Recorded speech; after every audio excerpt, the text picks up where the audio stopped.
Ini hari ke-39, aku mau olahraga tiap hari. Sekarang kita udah di treadmill, kita langsung aja ambil kaos kaki ya.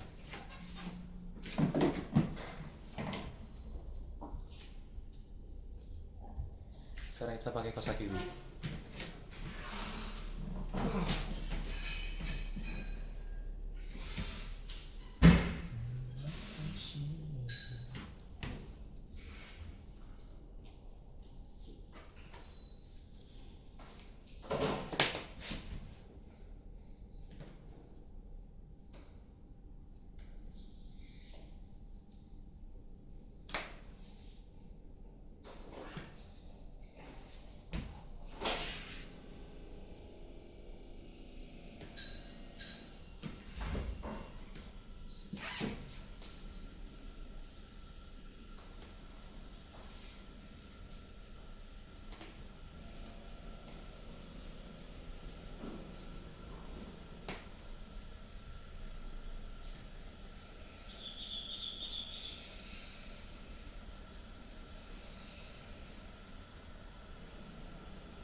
Kita langsung mulai dengan kecepatan 2,5 km per jam dan incline 15 derajat ya.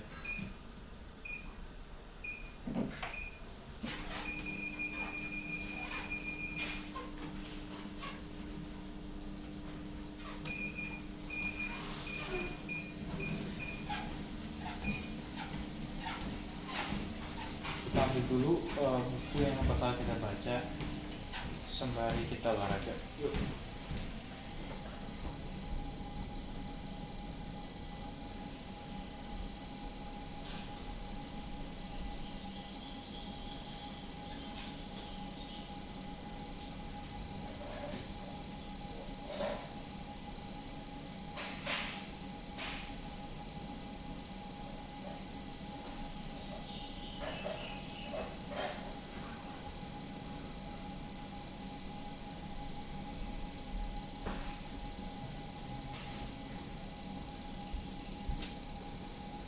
Oke.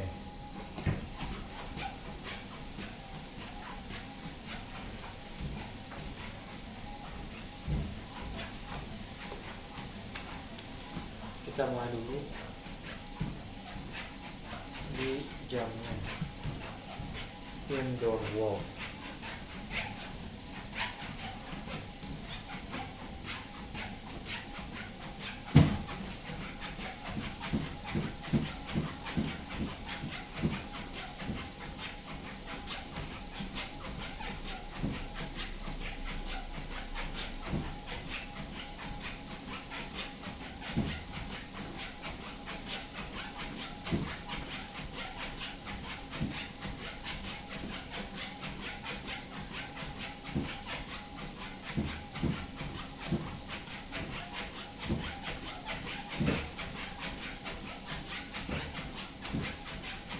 Zielman menemukan bahwa bila tubuh telah berada dalam kondisi tak sabaran, seperti tubuh ibu tadi, dan ada sesuatu yang memicu pembajakan emosi, intensitas emosi berikutnya, entah amarah atau cemas, akan amat tinggi.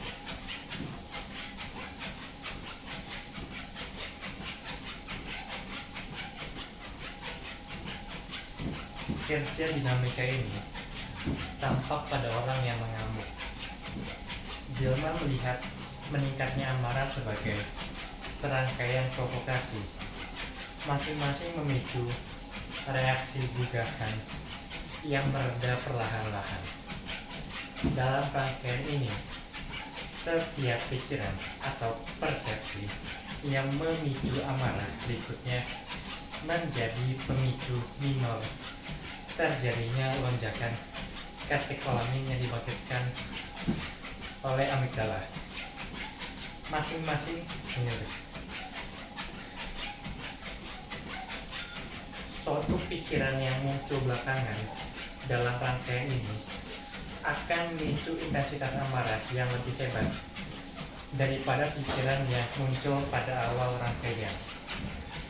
Amarah dibangun oleh amarah. Otak emosional memanas. Pada saat itu, amarah yang tak terkendalikan lagi oleh nalar dengan mudah meletus menjadi tindak kekerasan.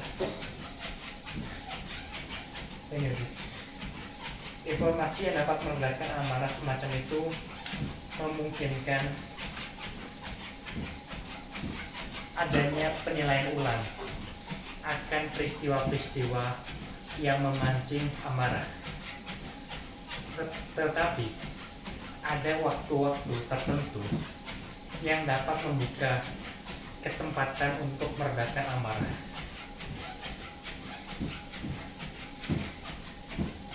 Zulman menemukan bahwa informasi tersebut berfungsi dengan baik pada tahap-tahap amarah yang biasa-biasa, pada amarah yang sudah mencapai titik puncak. Informasi tersebut tidak membuat keadaan jadi berbeda karena telah terjadi apa yang disebutnya kelumpuhan kognitif. Dengan kata lain, orang tidak mampu lagi berpikir jernih. Apabila orang terlanjur sangat marah, mereka mengabaikan informasi yang meredakan tersebut dengan berucap, "Jangan ikut-ikutan," atau sebagaimana dikemukakan oleh Zulman, umpatan-umpatan paling vulgar yang ada dalam bahasa Inggris.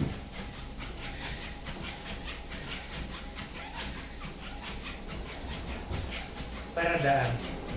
Ketika saya berumur kurang lebih 13 tahun, dalam keadaan amat marah, saya minggat dan bersumpah tidak akan pernah kembali lagi.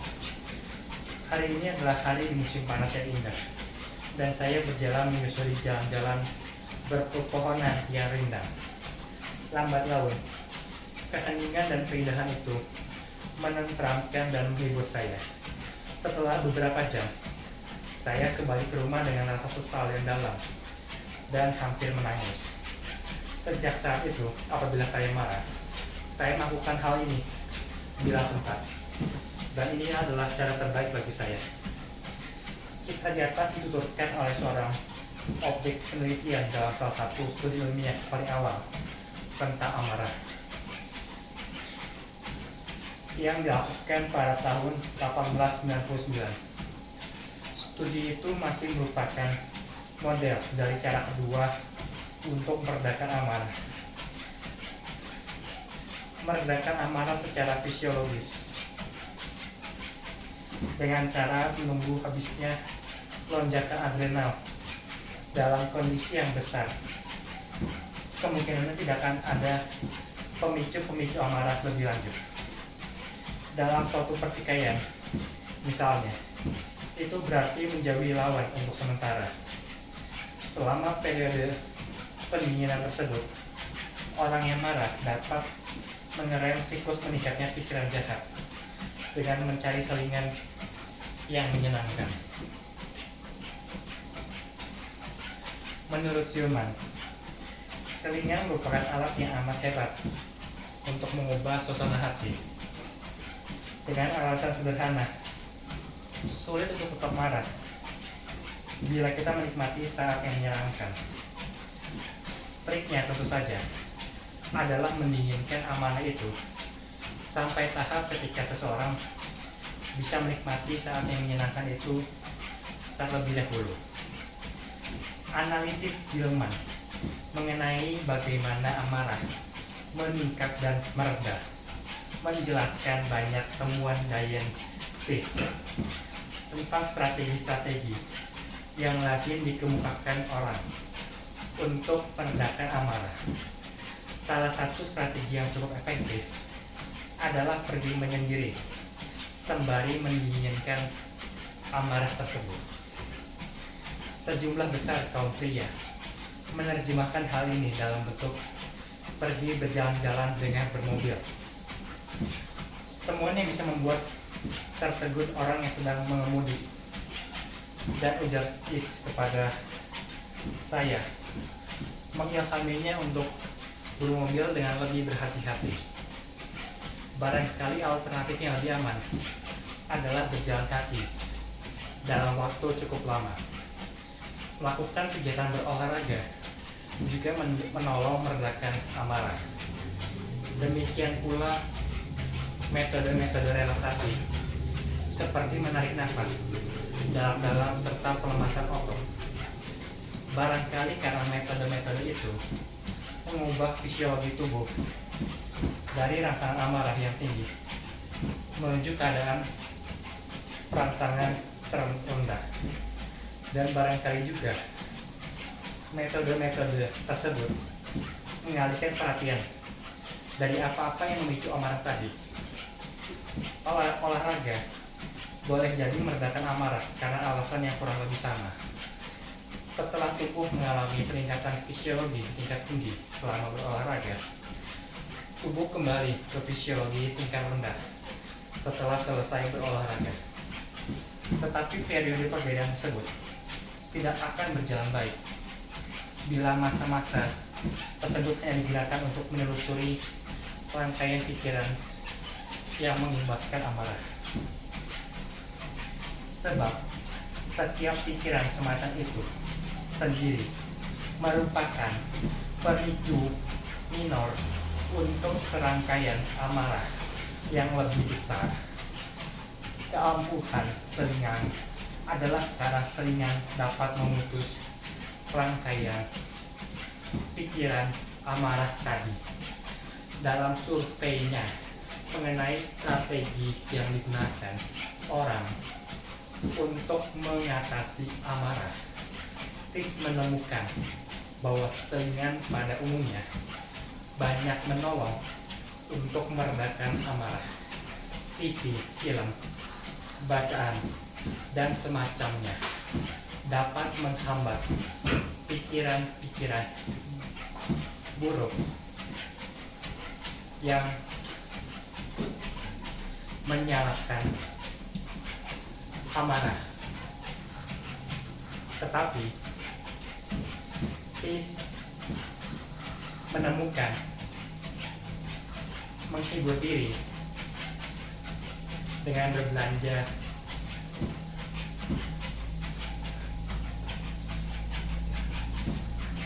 dan makan tidak banyak pengaruhnya, akan amat mudah menyambung rantai pikiran yang memicu amarah ketika berjalan-jalan di pertokoan atau sewaktu melahap sepotong kue coklat.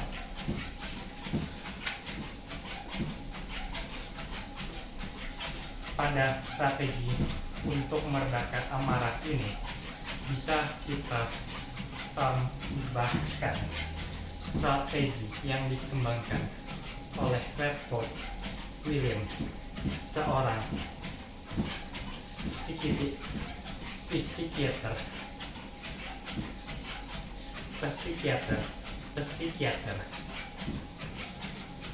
di Duke University, yang berupaya menolong orang-orang yang mudah marah, yaitu orang-orang yang beresiko lebih tinggi terkena penyakit jantung. Untuk mengendalikan perasaan mudah tersinggungnya, salah satu sarannya adalah menggunakan kepekaan diri, menangkap pikiran-pikiran sinis atau buruk. Saat pikiran itu muncul dan menuliskan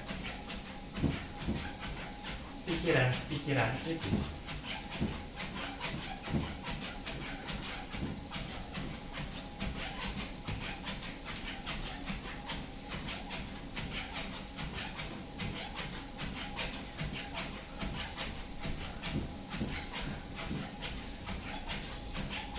Bila pikiran amarah itu sudah terpegang dengan cara ini, pikiran-pikiran tersebut dapat dipertanyakan dan dikaji ulang, meskipun sebagaimana ditemukan oleh Zulman, pendekatan ini akan berfungsi lebih baik bila amarah belum meningkat menjadi amukan.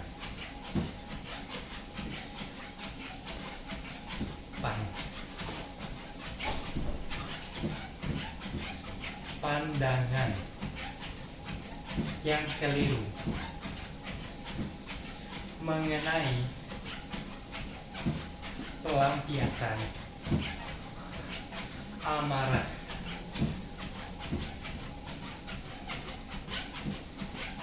ketika saya masuk ke sebuah taksi di New York. Seorang pemuda menyeberang dan berhenti di depan taksi itu seraya menunggu lalu lintas agak sepi.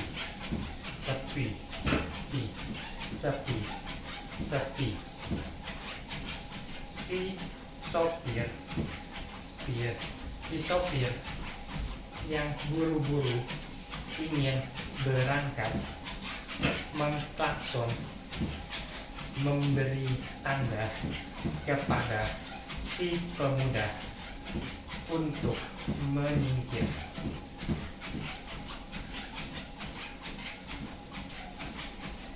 Balasannya adalah wajah cemberut dan isyarat mengumpat. Brengsek, teriak si pengemudi sambil menjalankan taksinya dengan gerakan maju berhenti yang membahayakan ke arah si pemuda itu. Melihat ancaman maut itu, pemuda itu dengan wajah beringas beringsut minggir, hampir tak bergerak, dan meninjau taksi itu. Sewaktu taksi mulai memasuki lalu lintas. Melihat hal ini, pengemudi itu meneriakkan serentetan makian kepada si pemuda. Sewaktu kami mulai melaju, si sopir yang jelas-jelas masih marah berkata, "Anda tak boleh diam saja. Anda harus membalas. Setidaknya itu akan membuat Anda merasa lebih enak."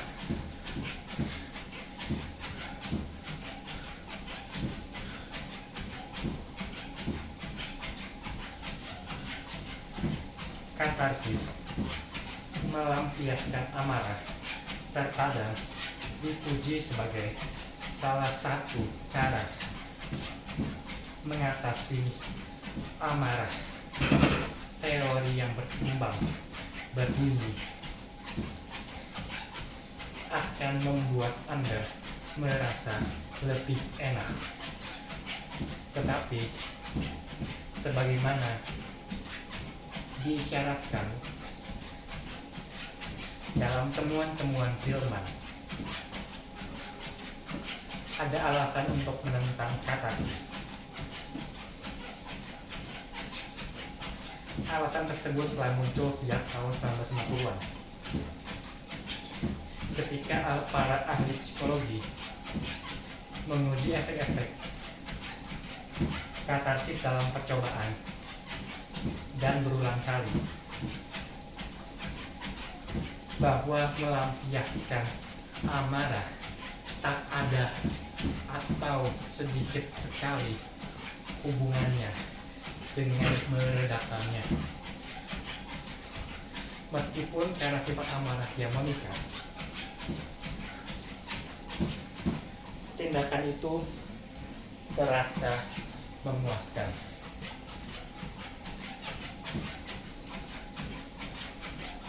Agar pelampiasan amarah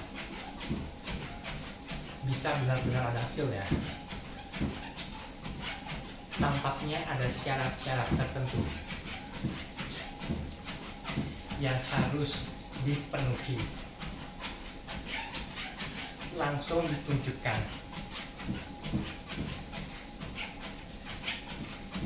kepada orang yang bersangkutan.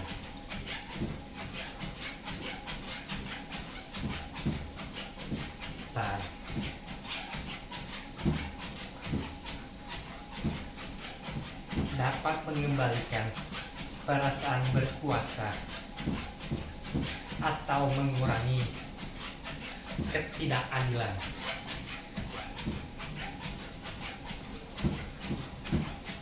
atau dapat menimbulkan rasa bersalah yang sesuai pada orang lain dan membuatnya mau mengubah perbuatan buruknya tanpa berniat balas dendam.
B, C, D. Katarsis. Pemuda itu pun mengatakan bahwa ia sebenarnya tidak pernah merasakan amarah yang begitu mendalam, seperti halnya ketika peristiwa aksi tersebut terjadi.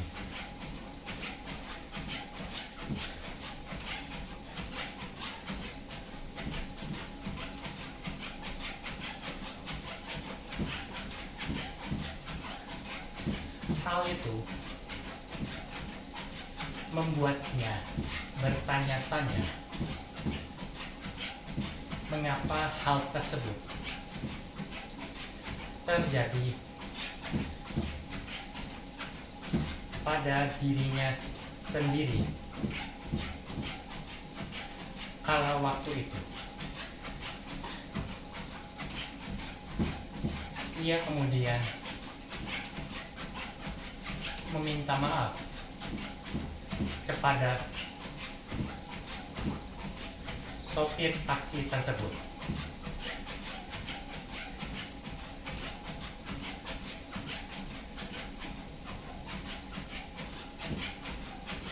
Hal tersebut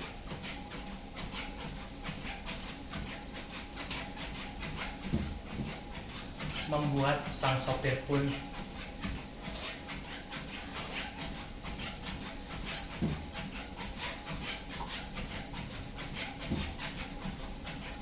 memaafkan pemuda tersebut.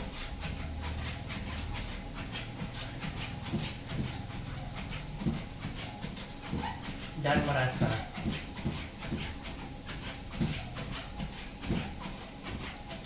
bahwa pemuda tersebut telah mengaku bersalah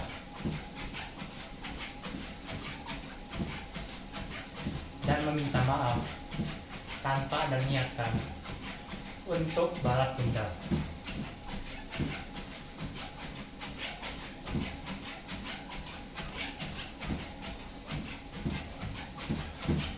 Hal ini juga sering terjadi pada kehidupan kita sehari-hari.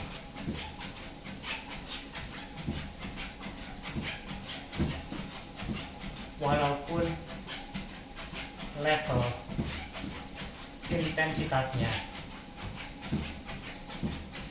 tidak seperti pada kisah tersebut.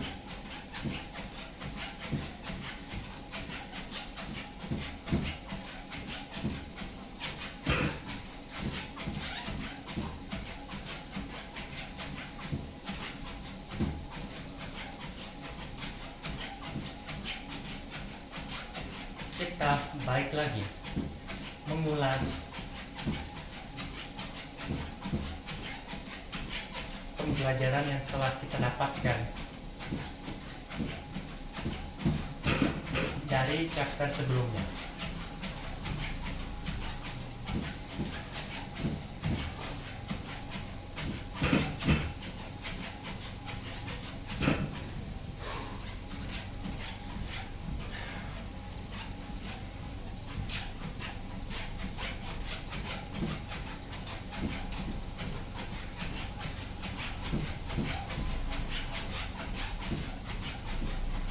Bahwa pemuda tersebut yang awalnya tidak merasa terlalu marah, kemudian karena adanya semacam provokasi dari pihak sang sopir,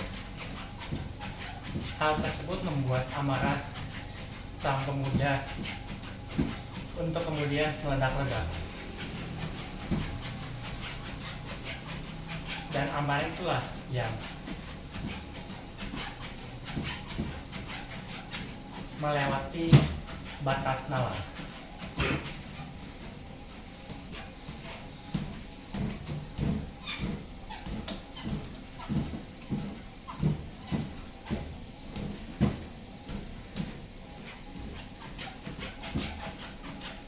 Kecermelangan emosi. Sebuah kasus. Apabila tes keterampilan sosial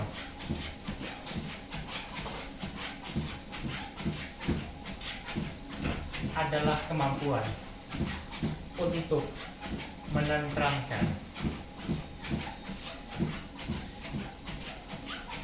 emosi-emosi yang membebani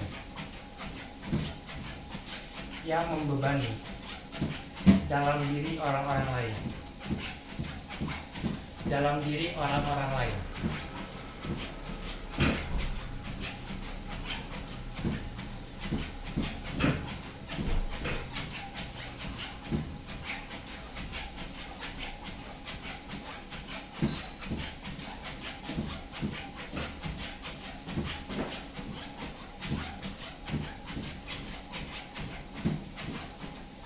menenangkan seseorang yang berada pada puncak amarah.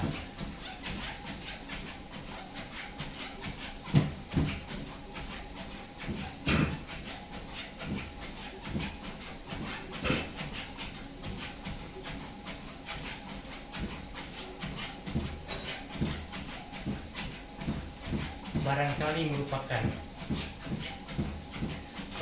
merupakan kemampuan tertinggi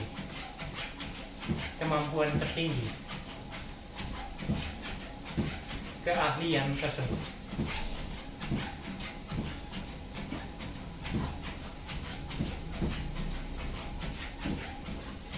Data tentang pengendalian diri terhadap amarah.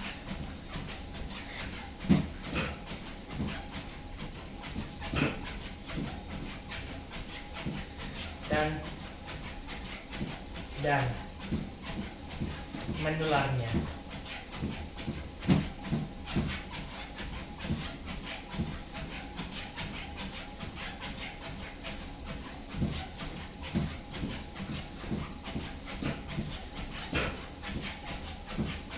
Menularnya emosi merupakan salah satu ciri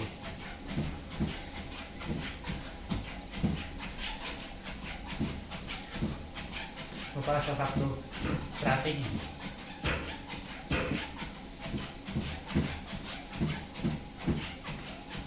yang efektif adalah mengalihkan amarah mengalihkan perhatian orang yang sedang marah tersebut.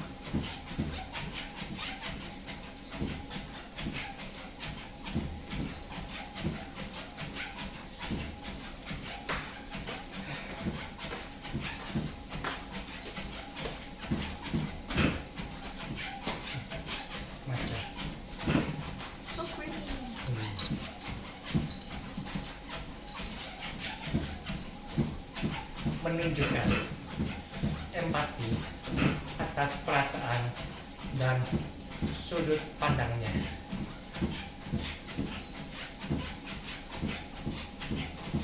Kemudian menariknya ke arah fokus yang berbeda.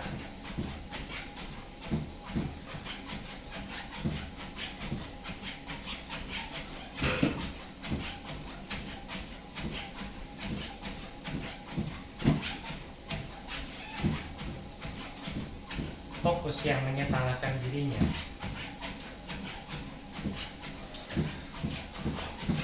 dalam rentang perasaan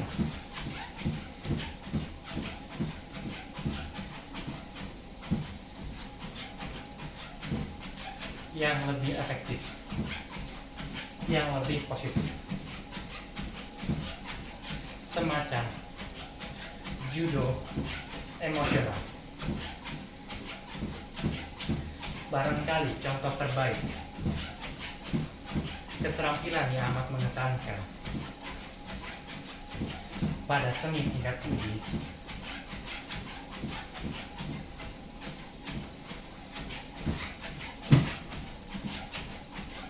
dalam pengaruh emosi semacam itu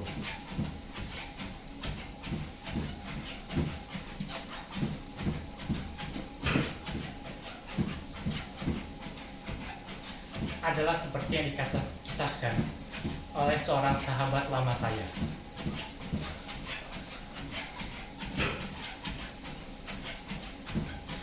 Mendiang Terry Dobson yang pada tahun 1950-an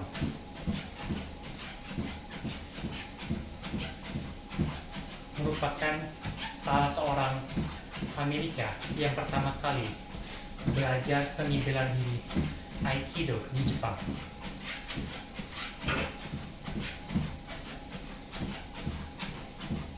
Pada suatu sore, ketika ia pulang menggunakan kereta bawah tanah,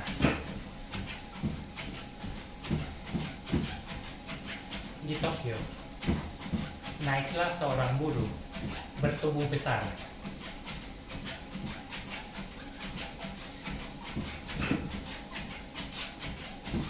garang, mabuk berat, dan bermuka aut-autan.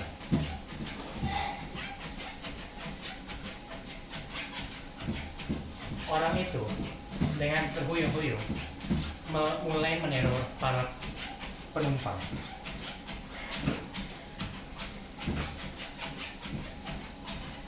Sambil mengumpat-umpat, ia memukul seorang wanita yang sedang menggendong bayi, sehingga bayi itu terpental ke pangkuan sepasang manula.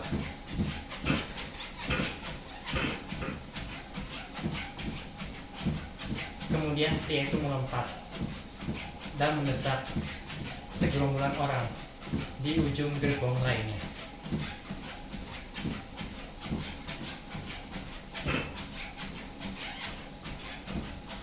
Orang mabuk itu sambil berusaha memukul orang-orang sembari tidak kena saking ngawurnya dan mabuk beratnya orang tersebut.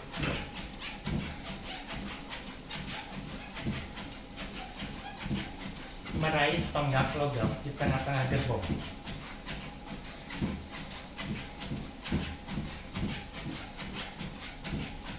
Seraya menggeram dan mencoba menjebolnya dari soketnya.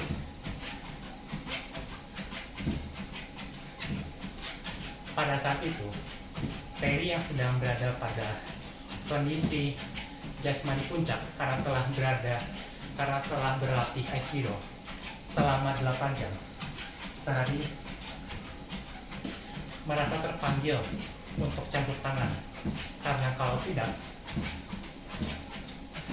bisa-bisa akan ada yang terluka parah. Tetapi ia mengingat pesan gurunya, Aikido adalah seni mendamaikan.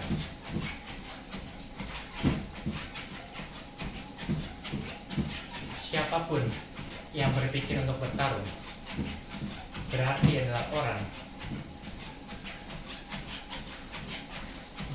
telah memutuskan hubungan dengan alam.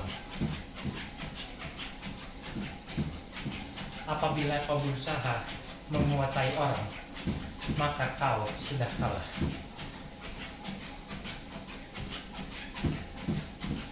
Kita belajar bagaimana menyelesaikan pertikaian, bukan bagaimana memulainya.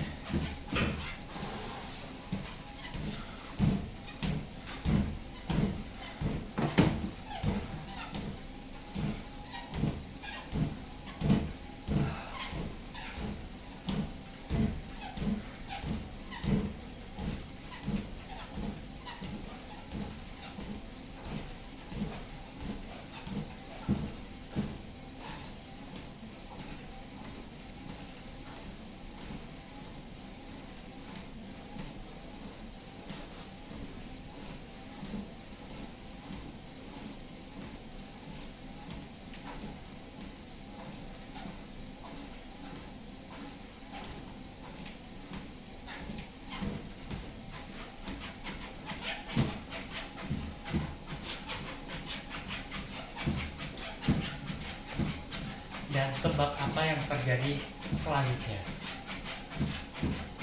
Orang yang telah berlatih Aikido itu selama 8 jam sehari pun bergegas menuju buruh yang sedang mabuk berat tersebut. Dan kemudian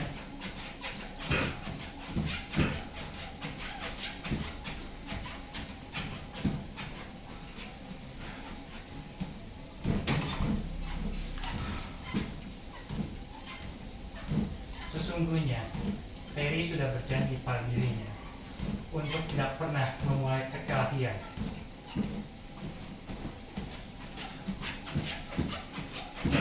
Sejak ia mengawali pelajaran-pelajaran dengan gurunya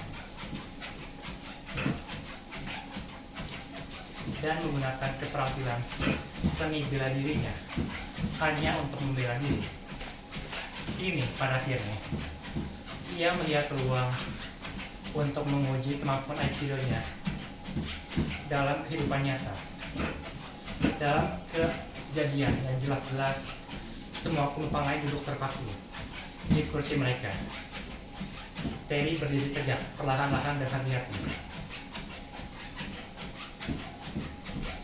Ketika melihatnya, orang mabuk itu berteriak, "Aha, orang asing. Engkau harus diajar tata krama orang Jepang."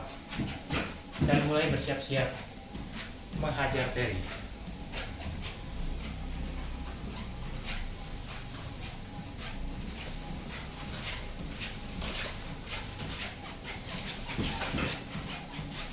Tetapi persis ketika orang mabuk itu akan bergerak, seseorang meneriakkan sapaan yang memekakan telinga, yang anehnya penuh kebahagiaan. "Hai!" Teriakan itu bernada gembira, layaknya orang-orang yang tiba-tiba menjumpai sahabat karibnya. Orang mabuk itu dengan tertegun menoleh dan melihat seorang pria Jepang berkimono, kurus, berusia kira-kira 70-an, sedang duduk di salah satu sudut kereta. Orang tua itu menyunggingkan senyuman ke arah si pemabuk dan memberi isyarat kepadanya dengan lambaian yang kecil dan berkata dengan nada lembut, "Sini."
"Hai, reminder harian.